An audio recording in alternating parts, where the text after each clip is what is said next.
Hi guys! 10:55 PM na, iwaw feng shui na. Brethren, family and friends, isa pong pinagpalang gabi sa inyong lahat. Ang inyong pong lingkod, Brother Norman Cruz, ang inyong pong feng shui, pachi, chimen, yijing, and date selection consultant. So, kumusta po ang inyong weekend? Hope everything was great, naka-rejuvenate, naka-recover, no po, nakapahinga. And tomorrow again, back to reality, Monday. And of course, we are doing this sharing for us to know anong pwedeng gawin tomorrow, how to maximize it, at kung hindi mo pwedeng yung recommended na activity mo tomorrow, ay magawa natin po ng pangontra o remedyo. And still, happy ka pa rin tomorrow, you're lucky, you're blessed, winner ka, and you get what you want. Freedom po lahat that makes us happy, we get what we want. So now, let's start. BFF tomorrow, October 7, Monday, is called Wood Dragon Enters the Danger Officer Day. Oy, pag Danger Officer Day ba, ano bang pwedeng gawin? Okay, ito po.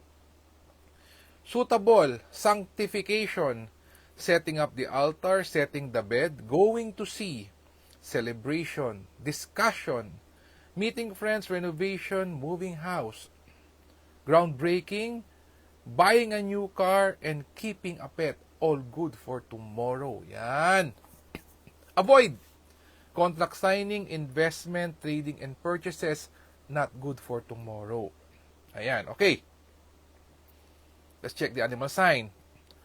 Rat is very good, ox is average, tiger and rabbit, not so good, dragon very good, snake average, horse not so good, goat average, excuse me, monkey and rooster very good, dog not so good, and pig average. O yun po, no? Animal signs. Okay, let's check the daily chimen. Ayan na, tingnan natin. Ano bang meron dyan? So at least we can still do something about it. October 7, if you want to 10x being beautiful and handsome, you're a content maker, a blogger, into sales and marketing, talikod sa South, whole day, starting 11:01 p.m. later to 10:59 p.m. the next day. Talikod sa South. 7 stars to, brethren. If you want to create opportunities, talikod sa Northwest. Health is wealth, negotiations, heart-to-heart talk, talikod sa North. Anything to do with finances naman, talikod naman po sa Northeast. Okay. So, ito. Gamitin ang South dahil 7 star pa to. Don't forget.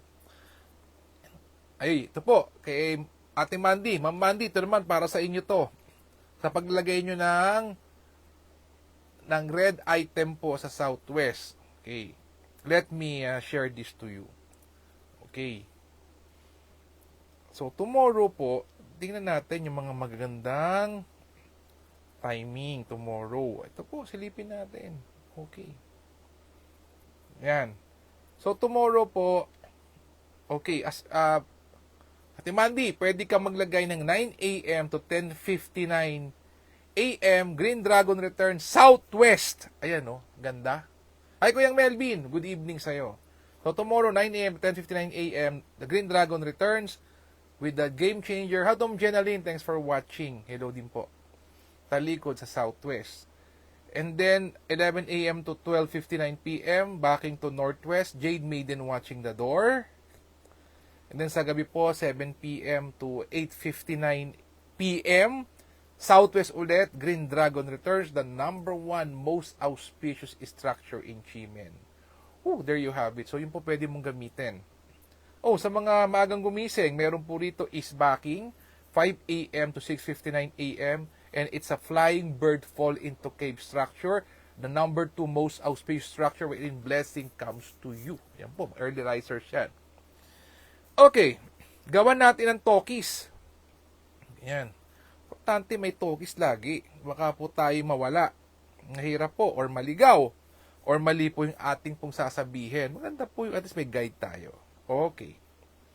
Sabi po dito, Universe, I let go of all that no longer benefits my journey and open myself to become the person needed to fulfill my aspirations. I am deeply thankful for my blessings and I'm always eager to evolve, learn, and do whatever it takes to achieve my dreams. I easily and effortlessly magnetize perspectives and reputation by always attracting guidance and the gift of foresight, opening new paths for all, instilling faith to pave the way. Amen. So, you can have it po. Again, ang pattern natin is you let go, you open up, you give thanks, you ask for what you want, and you give it back to society. Importante po yun, BFF. Okay, now, so ngayon po number 1 ang pig.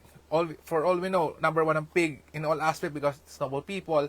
But, starting po sa year of the wood snake, na mag-a-usher in po ng November 7, ang pig po ay unti-unti pong mapupunta po sa 10, 11, 12 po sa mga kulelat po ng mga locations no po na numbering.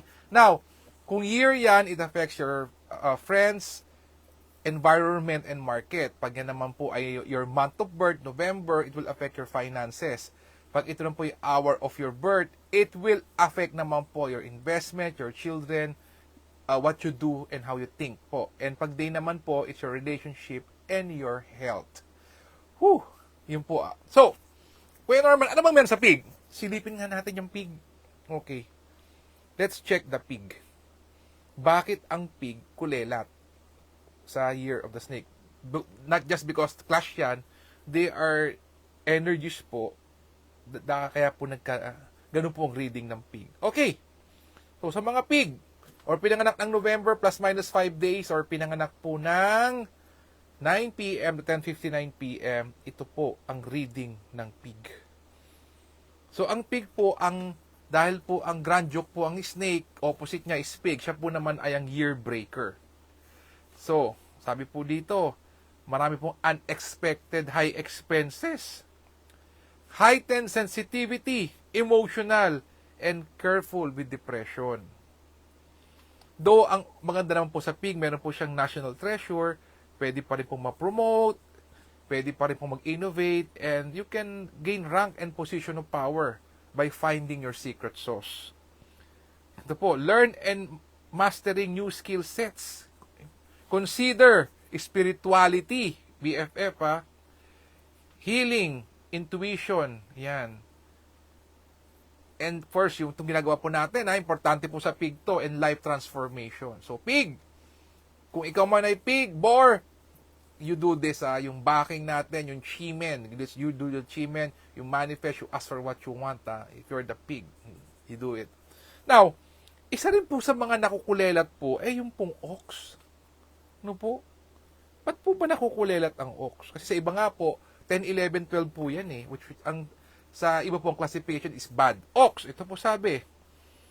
Ayan, ang ox po may fight blindly due to misinformation, galit, fears, and yung po pagiging, mainit ng ulo.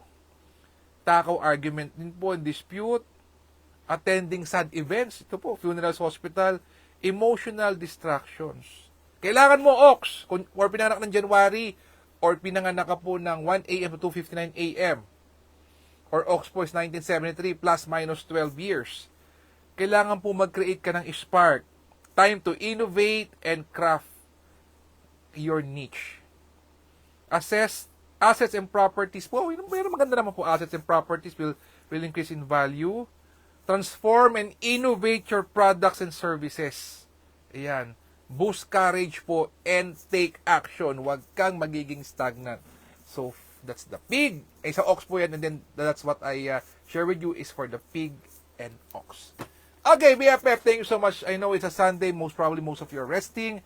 Bumebuelo for tomorrow's it's Monday, and hope that this incoming week will be a blessing and you get what you want. So, yun ang po importante. Again, BFF, thank you so much for the opportunity to being able to share, and you there listening. Maraming salamat po from the bottom of my heart. Let us continuously pray for each other. Let us continuously pray for our leaders and world peace. Let us heal as one. Let us be a blessing to others. God bless us all with a grateful heart. Maraming salamat sa inyo lahat. God bless, good night, and see you again tomorrow. Bye-bye. Happy Monday.